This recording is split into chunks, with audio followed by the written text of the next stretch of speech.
મિત્રો, મારા લગ્ન ખૂબ મોટા ઘરમાં નક્કી થયા હતા, પણ હું ગરીબ ઘરની છોકરી હતી. મારા ઘરવાળાઓએ વ્યાજે પૈસા લઈને કાર અને 10 લાખ રૂપિયા દુલ્હાને આપવાનું વચન આપ્યું હતું. હલ્દીની વિધિ પૂરી થઈ ગઈ હતી. બધા લોકો મંડપમાં અક્ષતા લઈને ઊભા હતા. થોડી જ મિનિટોમાં લગ્ન શરૂ થવાના હતા, પરંતુ અમારા ઘરવાળા પાસેથી પૈસા પૂરા ન થઈ શક્યા. એટલા માટે દુલ્હાએ લગ્ન કરવા સ્પષ્ટ ઇનકાર કરી દીધો. મારા પપ્પાએ તેના પગમાં પોતાની પાઘડી મૂકી અને વિનંતી કરી, પરંતુ છતાં પણ તેણે લગ્ન માટે ના પાડી દીધી. બધા લોકો રડી રહ્યા હતા. મંડપમાં અફરાતફરી મચી ગઈ હતી.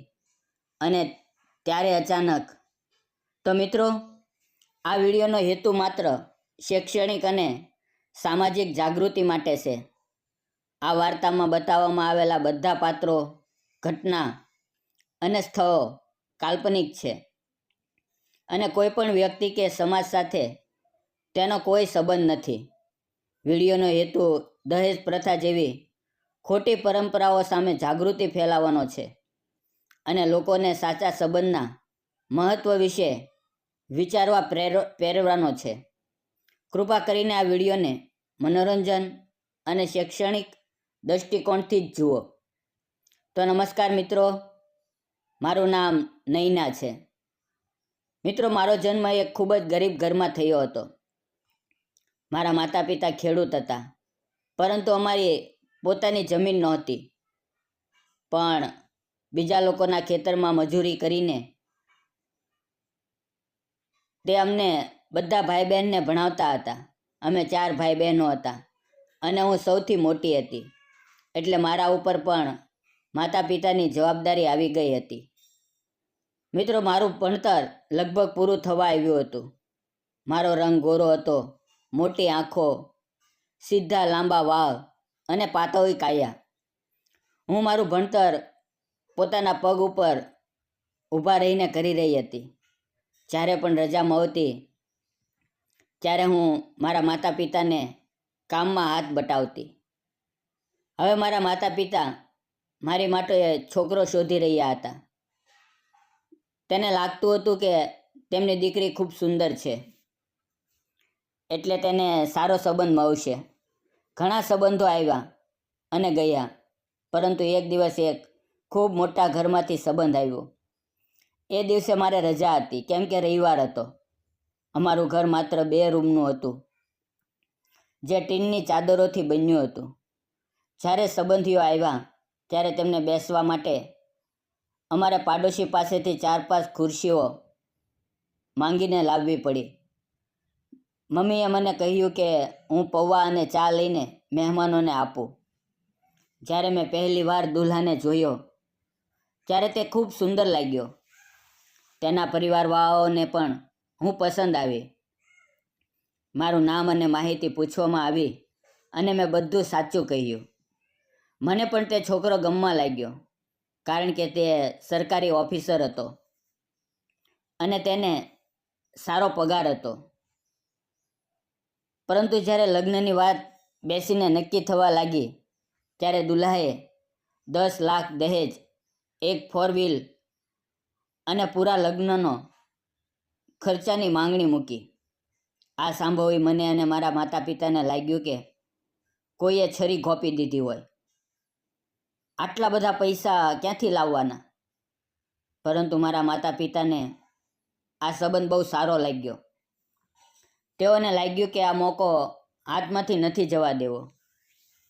તેમણે હા કહીને લગ્ન પાકા કરી દીધા.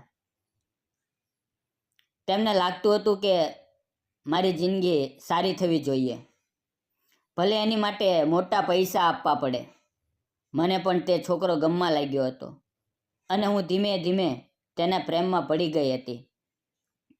બીજી તરફ ઘરવાળા પૈસાની જોગવાઈમાં લાગી ગયા. મારા બાપુજી ગમે ત્યાંથી વ્યાજે પૈસા ઉઠાવવા લાગ્યા, છતાં પણ પૈસા પૂરા થઈ રહ્યા નહોતા. હવે લગ્નની તારીખ નજીક આવવા લાગી. બાપુજીએ કોઈ રીતે 8 લાખ એકઠા કરી લીધા, પરંતુ હજુ પૈસા અને કાર બાકી હતા.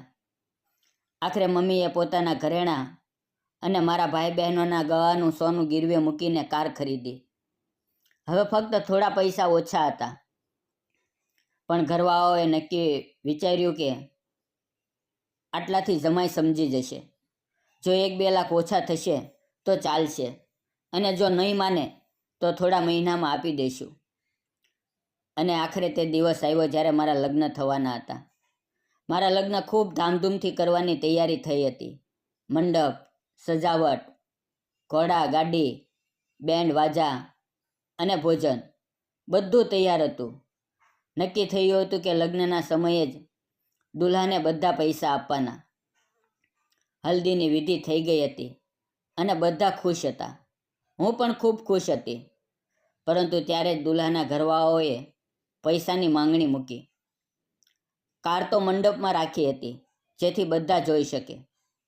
જ્યારે મારા પપ્પા દુલ્હાને પપ્પા પાસે 8 લાખ લઈને ગયા, ત્યારે તેઓ ગુસ્સે થઈ ગયા અને કહ્યું કે પૈસા પૂરા આપો, નહીં તો લગ્ન નહીં થાય. આ સાંભળી દુલ્હો પણ ગુસ્સે થઈ ગયો. તેણે ખુલ્લેઆમ કહ્યું, અત્યારે પૂરા પૈસા આપો, નહીં તો લગ્ન તૂટેલા સમજો. મંડપમાં બધા અક્ષતા લઈને ઊભા હતા. હલ્દીની સુગંધ ફેલાઈ રહી હતી અને એ સમયે દુલ્હો જાહેરમાં લગ્ન તોડવાની ધમકી આપી રહ્યો હતો.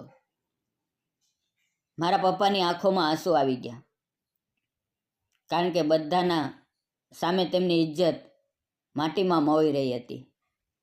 તેમણે પોતાની પાઘડી ઉતારી અને દુલ્હાના પગ પાસે મૂકી અને વિનંતી કરી, બાકીના પૈસા અમે મહેનત કરીને લગ્ન પછી આપી દઈશું. કૃપા કરીને લગ્ન તોડશો નહીં. પરંતુ દુલ્હાના પરિવારે એક પણ વાત ના સાંભળી. તેઓ લગ્ન તોડી મંડપમાંથી નીકળવા લાગ્યા. બધા મહેમાનો વાતો કરવા લાગ્યા કે હવે આ છોકરી સાથે લગ્ન કોણ કરશે. ત્યારે ત્યાં હાજર એક યુવક, જે દુલ્હાનો મિત્ર બનીને આવ્યો હતો, તે અચાનક આગળ આવ્યો અને ઊંચા અવાજે બોલ્યો, તમે તમારી દીકરીનું જીવન બરબાદ કરી રહ્યા છો. જો આ છોકરો ફક્ત થોડા પૈસા માટે આવું કરી શકે, તો આગળ તે તમારી દીકરીને કેટલું સતાવશે. બધાની નજર એ યુવક તરફ ગઈ. કોઈએ પૂછ્યું, તમે આ છોકરી સાથે લગ્ન કરશો? તેણે જરા પણ વિલંબ કર્યા વગર કહ્યું, હા, હું આ છોકરી સાથે લગ્ન કરીશ. તેણે મારા પપ્પાની પાઘડી ઊંચકી અને ફરી તેના માથા પર પહેરાવી દીધી. મંડપમાં બેઠેલા બધા લોકો આશ્ચર્યમાં પડી ગયા. આ યુવક બીજો કોઈ નહીં, પરંતુ અજયસર દેસાઈ હતા. દુલ્હાના ખૂબ જ નજીકના મિત્ર, પરંતુ તેનાથી પણ મોટા ઉદ્યોગપતિ. તે પુણામાં પોતાની કંપનીના માલિક હતા. અજયે તે જ મંડપમાં લગ્ન કરવાનું નક્કી કર્યું અને મારો હાથ પકડીને મંડપમાં લઈ ગયો. પંડિતોએ મંત્રોચ્ચાર શરૂ કર્યા અને ત્યાં જ મારા લગ્ન થઈ ગયા. હું આશ્ચર્યમાં હતી પણ ખુશ પણ હતી. અજય મને પોતાની કારમાં બેસાડીને પુણામાં પોતાના ભવ્ય બંગલામાં લઈ ગયા. ત્યાં તેમના માતા પિતાએ ખૂબ સન્માનથી અમારું સ્વાગત કર્યું. ઘરમાં પ્રવેશ સમયે મારી આરતી ઉતારી. ઘરના બધા લોકો ખુશ થઈ ગયા. બીજે દિવસે અમે કુળદેવીના દર્શન કરવા ગયા અને અજયે મને પોતાની બાહોમાં ઉંચકીને સીડીઓ ચડાવી. રાત્રે અમારા શયન કક્ષમાં ફૂલોથી સુંદર સજાવટ કરી હતી. મારા જીવનની પહેલી રાત હતી. હું શરમાઈને બેસી ગઈ હતી. અજયે મારો ઘૂંઘટ ઊંચકીને મને પ્રેમથી જોઈ અને કહ્યું, નૈના, મેં તારા પરિવારની બેદરકારી અને તે છોકરાનું વર્તન જોયું. પૈસા માટે એવા માણસો તને ક્યારેય સુખી નહીં રાખે. સાચો પ્રેમ પૈસા પર નહીં, પરંતુ દિલ પર આધારિત હોય છે. હું તને જોઈને તારા પ્રેમમાં પડી ગયો હતો. આ સાંભળીને હું રડી પડી અને અજયની છાતી પર માથું મૂકી દીધું. અજય ક્યારેય પોતાનો અહંકાર બતાવતો નહોતો. જ્યારે મારા માયકે આવતો ત્યારે ખુરશી પર નહીં, પરંતુ ચટાઈ પર બેસતો. તેમના સાદગીભર્યા સ્વભાવથી મારા માતા પિતા તેમને ઘણું માનવા લાગ્યા. હવે હું ગર્ભવતી છું અને મારા ગર્ભમાં મારા પતિનો પ્રેમ ઉછરી રહ્યો છે. મારા માતા પિતા ખુશ છે. અને મારા સાસુ સસરા પણ મારી ખૂબ કાળજી રાખે છે. મિત્રો, તમને શું લાગે છે, અજયે મારી સાથે લગ્ન કરીને સાચું કર્યું કે ખોટું? આજકાલ પણ સમાજમાં દહેજ માંગનાર આવા લોકો છે, પરંતુ અજય જેવા માણસો પણ છે જે પૈસાની પરવા કર્યા વગર એક છોકરીનું સન્માન બચાવે છે. મિત્રો, સાચો સંબંધ પૈસા પર નહીં પરંતુ દિલથી બને છે. જો તમને વાર્તા ગમી હોય તો વિડીયોને લાઈક અને એક કોમેન્ટ જરૂર કરજો. ફરી મળશું આવતીકાલે એક નવી વાર્તાની સાથે. ત્યાં સુધી આવજો. વિડીયો પૂરો જોવા બદલ આપ સૌ મિત્રોનો ધન્યવાદ. મિત્રો, આવજો.